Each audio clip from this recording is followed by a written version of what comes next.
Shalom, j'espère que vous allez bien, nous aussi par la grâce. Enfin, nous commençons notre série sur défendre l'évangile. Dans l'entrée des jeux, pour défendre l'évangile, il faut premièrement connaître qu'est-ce qu'est l'évangile. Sur ce, d'après les mots grecs le plus utilisés dans les épîtres, Evangélos en grec, généralement traduit par bonne nouvelle. Nous connaissons bien que l'évangile, c'est la bonne nouvelle. Ce n'est pas une nouvelle de tristesse, mais c'est la bonne nouvelle. Waouh!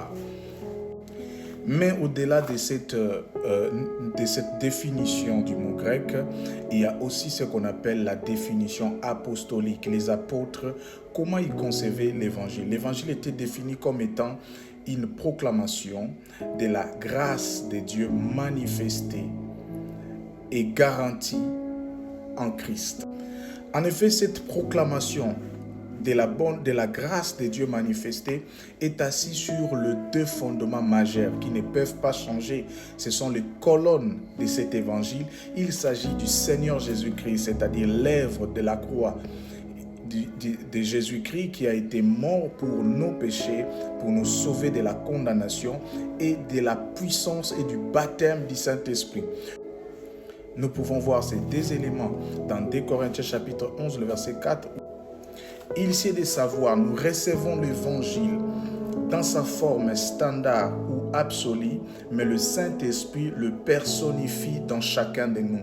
Et cela devient mon évangile, ton évangile. Si l'évangile ne devient pas ton évangile, cela signifie que tu n'as pas rencontré l'évangile, mais plutôt le principe religieux. Car nous voyons l'apôtre Paul dire « mon évangile ». Il est dit dans Romains chapitre 2, le verset 16. Il est redit dans le chapitre 16, le verset 25. Et aussi dans 2 Timothée, là où il va dire à Timothée « souviens-toi de Jésus-Christ, ici de la postérité de David, ressuscité des morts, selon mon évangile ». Cela signifie que le problème n'est pas de la manière dont chacun de nous présente, mais le contenu que nous présentons.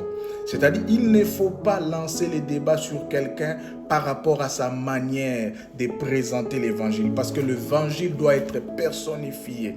Il y a quelqu'un qui était malade, qui a rencontré l'évangile et qui est guéri, il doit le personnifier. Il doit prêcher l'évangile selon son expérience. D'autres personnes ont été dans des problèmes de famille et quand Jésus est entré dans leur foyer, la paix est entrée dans son foyer, il va présenter Jésus mais selon sa manière. C'est-à-dire que la manière n'est pas un problème, mais c'est plutôt le contenu. Raison pour laquelle nous disons l'évangile est comparable à une source d'eau dont chacun amène son récipient. Alors, les récipients peuvent être différents, mais le contenu demeure le même. Voilà pourquoi les débats religieux ne font pas de nous des défenseurs de l'évangile. Parce que chacun de nous doit personnifier. Le Saint-Esprit doit personnifier l'évangile en nous pour que ça devienne mon évangile. Que Dieu vous bénisse.